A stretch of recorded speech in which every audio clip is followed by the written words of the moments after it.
Hello everybody, Aiden here, and welcome to another video here on the Around the Slice YouTube channel. So today I am presenting you with my big Super Bowl 60 preview that of course takes place in a couple days. Quick rundown and plan for today.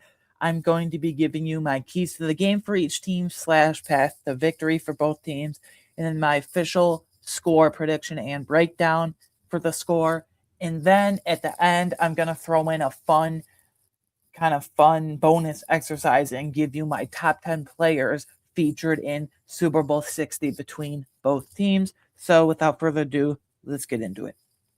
So Super Bowl 60 taking place in Santa Clara, California, in Levi Stadium, where the San Francisco 49ers play between the New England Patriots and the Seattle Seahawks. So right off the bat for the Patriots, I think their path to victory / and or biggest key to victory, if you will, is Drake May has to step up and play a lot better than he's been playing these last few weeks in the playoffs, because this is not just come out. I'm a Bills fan. I think any unbiased person would say this, including myself.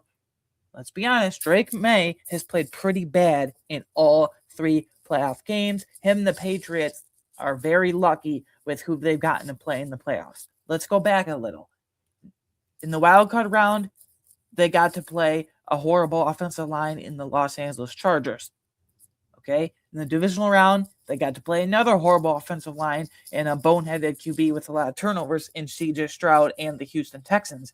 And then in the AFC Championship, they got to play Bo Nix fractured his foot, so they got to play a backup QB in Jarrett Stidham, who played horrible as well. So Drake May hasn't had to do much. And when he has had to do much, they haven't put up a ton of points, if I'm being honest.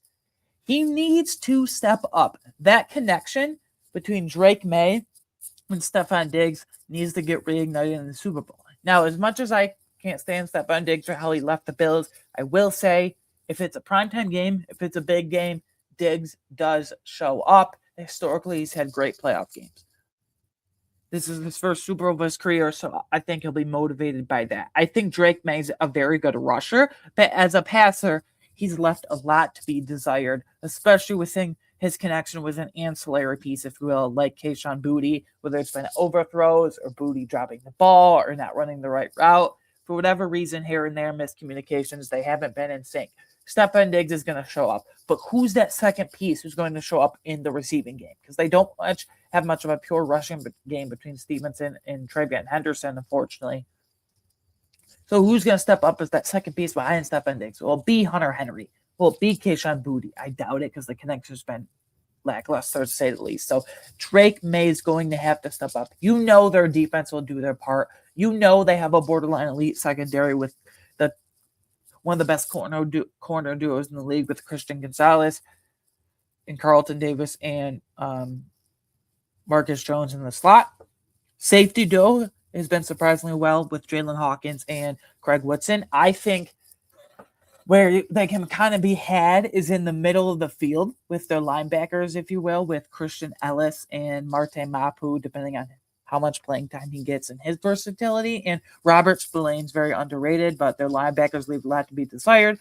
They have an elite run defense, but I think the defense is going to be locked down again. But I think the key to victory, the clearest path to the Patriots winning this game, if you will, is Drake May stepping up and a second reliable option stepping up outside that Stephon Diggs, whether that be one of the running backs in the receiving game out of the backfield, whether that be a Hunter Henry, whether Kayshon Boutte can fix his chemistry with Drake May. I have no concerns about the Patriots defense. I have a ton of concerns about the Patriots offense. On the flip side, I think the key to victory for the Seattle Seahawks, and clearest path to victory, if you will, you want to term it and phrase it like that, if you will, is Kenneth continuing to feed Kenneth Walker, and Kenneth Walker getting past that elite Patriots run defense. Milton Williams, Christian Barmore, Kyrus Tonga, even Corey Durden at times, rotating in and out. That is an elite run defense, especially with Milton Williams healthy now, perfectly healthy now. So I think continuing to run with Kenneth Walker, with Zach Charbonnet unfortunately out of the picture with the torn ACL, is the key to victory. On these videos, this entire postseason, I've had my concerns about the Seahawks offense. I said at some point I think Sam Darnold will unfortunately turn back to a pumpkin and not be able to rise to the occasion. And with the higher intensity propensity pass volume, I don't think he'll be able to rise to the occasion. And I had my concerns with who's a second receiving option that can step up behind JSN, whether that be AJ Barner, Cooper Kupp with his whole playoff experience, Super Bowl winning experience with the Rams years ago, 4 or 5 years ago now, or Rashid Shaheed working in here and there for deep 1 or 2 deep bombs per game, if you will. I wanted them to step up. But apparently, if you have JSN, you're good. Sam Darnold has shut me up, so I'm done with doubting Sam Darnold. But I think the key to victory is running clock here and keeping Drake May on the sideline because he has Stephon Diggs who will rise to the occasion here, if you will. And Kenneth Walker getting past that elite Patriots run defense, I think, is the key to victory and the clearest path, if you will, for the Seattle Seahawks to win this game.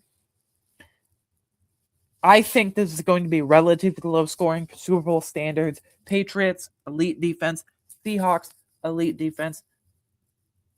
The Seahawks don't pass a ton, and the Drake May and the Patriots offense have left a lot to be desired, to say the least. So I think Seahawks are easily going to win this game, and I think they're going to win this game big. I'm doing this on the fly in real time for you guys, but you can write this down, Sharpie. I'm predicting personally that the Seattle Seahawks win this game. Let's go 30 to 16. I don't think the Patriots offense have been very lackluster and disappointing. Seahawks offense is surprising with the same Darnold rising into the moment and their defense still lead. I'll go 30 to 16. I think it's a multi-score, double-digit victory for the Seattle Seahawks. So Super Bowl 60 goes to the Seattle Seahawks in my book by a final score of 30 to 16 officially.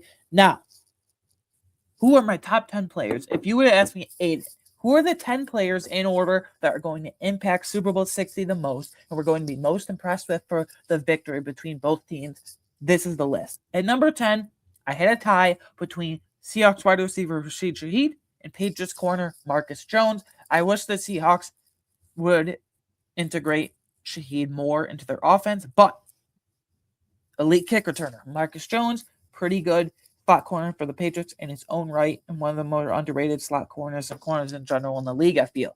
But both these guys have multiple kick return touchdowns on the year, and both these guys have elite speed, whether they're on offense, defense, or kick return specifically in this case. So I have a tie for Shaheed and Marcus Jones at number 10. And in a Super Bowl, that could swing the pendulum if someone gets a big special teams play or kick return touchdown like they have been. At number 9, even though I've been very impressed with him, there's just some other players that are great at their respective positions. At number 9, I'm going to go Sam Darnold. Again, Kenneth Walker. They're going to pound Kenneth Walker to get over that hump, if you will, to get over that elite Patriots run defense. I don't think Sam Darnold is going to have to pass more than 22 to 25, maybe if they're lucky, 30 pass attempts, because I don't think they're going to have to do much to win this game, evidenced by my score prediction. At number 8, this is contingent on his injury status, because yesterday, unfortunately, it seems like he suffered a somewhat severe ankle injury. We'll have to see in practice yesterday. But number 8, I have Seattle Seahawks safety Nick Emmanwori. Phenomenal rookie season. Well in contention with guys like Carson Schlesinger, Xavier Watts, Abdul Carter for Defensive Rookie of the Year, which, side note, the award shows tonight. I'll definitely be tuning in. It's going to be awesome. But it's unfortunate if they don't have him. That's a big hit to their versatility and what they can do on the back end, because Nick Emmanwori is so versatile. He's a very awesome and aggressive blitzer near the line of scrimmage, blitzing. He shuts down the middle of the field in terms of coverage, in terms of being a pseudo hybrid linebacker, if you will. He can line up in the slot, which they've been doing towards the end of the season here and into the playoffs. He can line up at his traditional position, free safety, strong safety.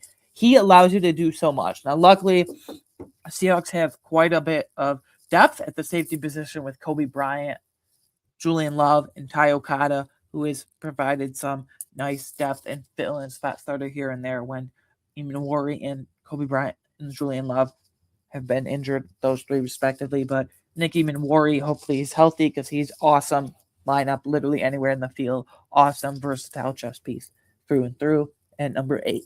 At number 7, I have Patriots wide receiver Stefon Diggs. I hate to admit it, but it's his first Super Bowl in his career, and in the playoffs, he's risen to the occasion. He's far and away the best Patriots receiver. So at number 7, I have Stefon Diggs. At number 6, I have Patriots QB Drake May. I put him above Sam Darnold a few spots.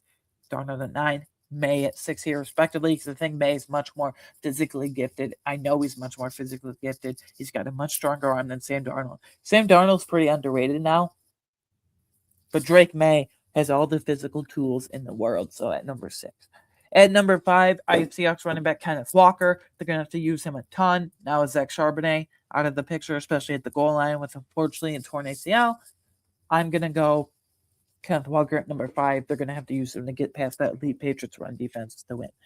At number 4, these top 4, I think, are all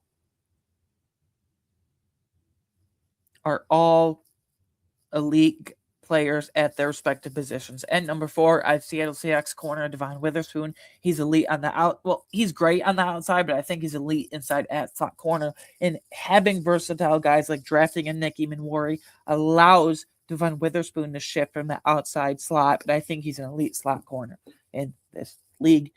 Reek Woolen, who didn't make this list, is not too bad himself. Number 3, New England Patriots. I have corner Christian Gonzalez. I think he's better of the two than Carlton Davis. I think he's an elite shutdown corner. He tackles at a very high level. He wraps up at a very high level, and he shuts people down at a very high level in terms of his coverage.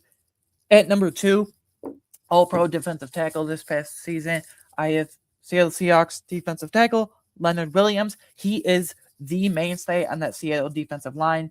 Byron Murphy took a huge leap in year 2 out of Texas. Derek Hall and Boye Mafe are a couple young, underrated edge rushers. They have a couple of veteran presence guys in DeMarcus Lawrence, Uchenna Nwosu, but the guy that ties it all together, he's an elite run defender. He's an elite penetrator on the inside. Seahawks defensive tackle, Leonard Williams. At number 1, by far, easily, no debate, if you ask me at least, the best player, JSN, Seahawks wide receiver Jackson Smith and Jigba. He goes out there and puts up 130-plus receiving yards every single week. He can line up in the slot, so when he lines up in the slot, I think he can easily take Marcus Jones. When he lines up on the outside, him and Christian Gonzalez will be a fun battle. They line him up in the backfield, and he runs routes from the backfield to deceive the defense here and there. So JSN number 1. Anyways, that is my official Super Bowl 60 preview. Let me know what you thought, what you think will happen in the Super Bowl game down in the comments below. You can follow me on Twitter /X at @AWeingartner13 for Super Bowl chatter over there. Next week, we'll be starting our free agent coverage, potential landing spots, contract values, positional previews, all that fun stuff. So like and make sure you're subscribed for that journey. And yeah, thank you for the support as always. I will see you on the next one. Have a great Super Bowl Sunday. Goodbye.